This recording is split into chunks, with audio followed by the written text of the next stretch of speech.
उद्धव ने कहा मुझे राधा रानी से मिलना है। कहा राधा रानी तो कुंज में मिलेंगे। राधा रानी इकट्ठी बैठी थी, सब गोपियों का झुंड बैठा था।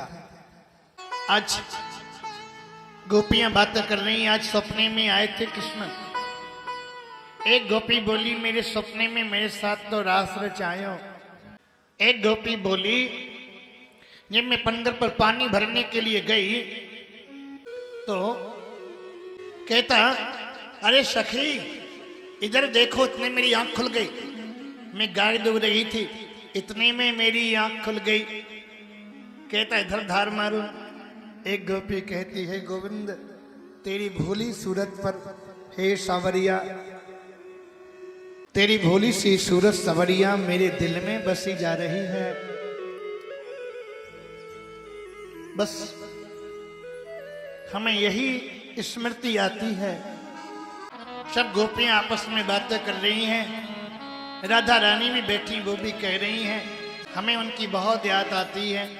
राधा जी कहती हैं उनकी स्मृति सदैव बनी रहती है। बस तेरी भोली सूरत कृष्ण मेरे हृदय में हमेशा बसी रहती है। सब गोपियां आपस में बातचीत कर रही हैं। इतने में उद्धव जी पहुंच गए। उद्धव ने कहा अरे वो तो निर्गुण है, वो निर्विकार है। गोपियां बोली निर्गुण है, निर्विकार है, न कहीं आता है न कहीं जाता है। निर्गुण कौन देश को बसी, निर्गुण कहाँ रहता है मैं नहीं जानती। मेरे साथ तो उसने रास रचाया, मेरी सेवा करी उसने। मैं चलते चलते थक गई तो वाने मेरे चरण भी दबाए। तुम कहते उन्हें याद नहीं करो। उद्धव हमें तो उनकी हमेशा याद आती है, हमें तो उनकी हर पल याद आती है। उद्धव जी ने गोपियों को समझाया वो निर्गुण है, वो निर्विकार है, ना आता है ना कहीं जाता है। गोपियां बोली उद्धव मेरे साथ तो हर पल रहता है, हमेशा रहता है, तुम कहते उनकी याद नहीं करो। गोपियों की प्रत्येक क्रिया कृष्णमय है।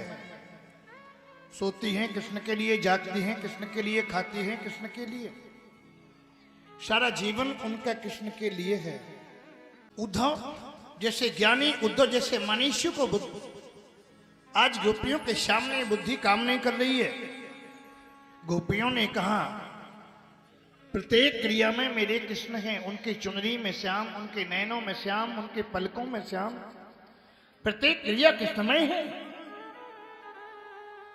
और गोपियों ने कहा हे उद्धव हम ऐसे चाहनिहार नहीं, आज तुम्हें कल और कुछ चाहे, ये फेंके दिमाग निकारे के दो, दूसरी ओर लड़ाए निगाहें।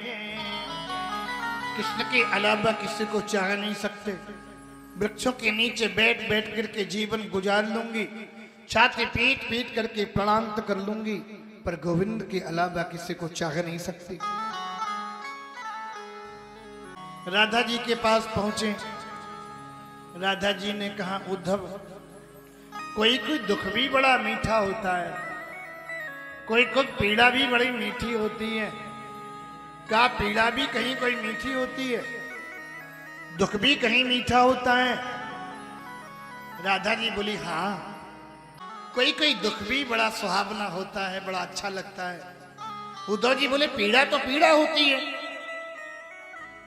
गोपियों ने कहा, राधा जी ने कहा उद्धव काश अगर तुम नारी होते तो तुम्हें इस बात का पता होता कि दुख भी बड़ा मीठा होता है। गोपियों राधा जी ने कहा प्रत्येक नारी मां बनना चाहती है, मां बनने के लिए लालच रहती है, पर मां बनने में कितनी पीड़ा होती है ये तो एक मां ही बता सकती है। उद्धव दिन में 4 बार जा सकती, 4 बार आ सकती, पर मेरे जाने से मेरे प्रीतम की लीला में व्यवधान हो, मैं ऐसा कार्य नहीं करूंगी। उद्धव कृष्ण का दर्शन करना चाहते हो? उद्धव जी ने कहा हाँ। उद्धव जी ने जैसे ही आंखें बंद करी, नेत्र बंद किया, और नेत्र बंद करते ही राधा जी ने भगवान को गलवैया डाले हुए उद्धव जी को दर्शन करा दिया। बोलो भक्त वत्सल भगवान की जय हो। राधा जी ने कहा सुनो जी, उद्धव कृष्ण हमसे अलग नहीं है, मैं कृष्ण से अलग नहीं हूं। राधा ही कृष्ण है, कृष्ण ही राधा है, सीता ही राम है, राम ही सीता है, गौरी ही शंकर है, शंकर ही गौरी है। जैसे पृथ्वी से क्षमा अलग नहीं किया जा सकता, जल से जल की शीतलता अलग नहीं की जा सकती, अग्नि से अग्नि की दाहकता अलग नहीं की जा सकती, पुष्प से पुष्प की सुगंधी को अलग नहीं किया जा सकता, ऐसे ही राधा को कृष्ण से अलग नहीं किया जा सकता। राधा भगवान की अखिलात्मी शक्ति है। उद्धव जी की बुद्धि ने काम नहीं किया और उद्धव जी वापस आए और क्या कह रहे उद्धव गोपियों के पास पड़े पड़े। कौन ज्ञानी? विष्णु नाम प्रविरो मंत्री कृष्ण से दैता सखा शिष्य बृहस्पति साक्षात् उद्धव बुद्धि सत्तमा।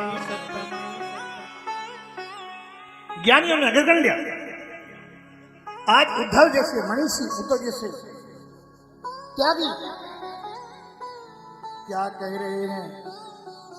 मानस हो तो वही रस खान, बसों ब्रज गोकुल गावे के द्वार, जो पशु हो तो कहा बस मेरो, चरो नित नंद के धैन मझार।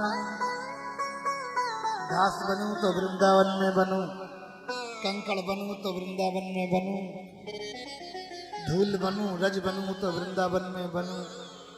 आज ये कह रहे कौन ज्ञानी? उद्धव। और गोपियों को प्रणाम नहीं किया। श्रीमद् भागवत में लिखा गोपियों की चरणों की धूल को प्रणाम किया। पादरेणु मभीक्षु सहा। उद्धव जी दौड़ के आए वापस। कन्हैया बोले आइए ज्ञानी जी। उद्धव जी बोले क्या बात करते हो? तुम्हें भक्तों की याद नहीं आती, तुम्हें गायों की याद नहीं आती। कन्हैया बोले क्या हुआ ज्ञानी जी? अरे बोले हुआ क्या, गोपियां गायें बछड़े तेरी याद में रोते रहते हैं। उद्धव जी ने कहा सारे ब्रजवासी तुम्हारे याद में रोते हैं कृष्ण, तुम क्यों वापस नहीं जाते हो? कन्हैया ने कहा उद्धव नेत्र बंद करो। नेत्र बंद किया उद्धव ने तो गलवैया डाले हुए भगवान ने भी दर्शन करा दिया। बोले भक्तवत्सल भगवान की। आज उद्धव ज्ञानी तो थे पर उद्धव प्रेमी नहीं थे, प्रेम का चस्का नहीं लगा था। आज उद्धव को गोपियों ने प्रेमी बना दिया। प्रेम ही इंसान को इंसान बना देता है, प्रेम ही पत्थर को भगवान बना देता है। और प्रेम ही होना चाहिए, वही प्रेम भक्ति का रूप धारण कर लेता है, वही भक्ति हो जाती है प्रेम। प्रेम की पराकाष्ठा को ही हम भक्ति कहते हैं। आज उद्धव जी का पाठ पूरा हो गया।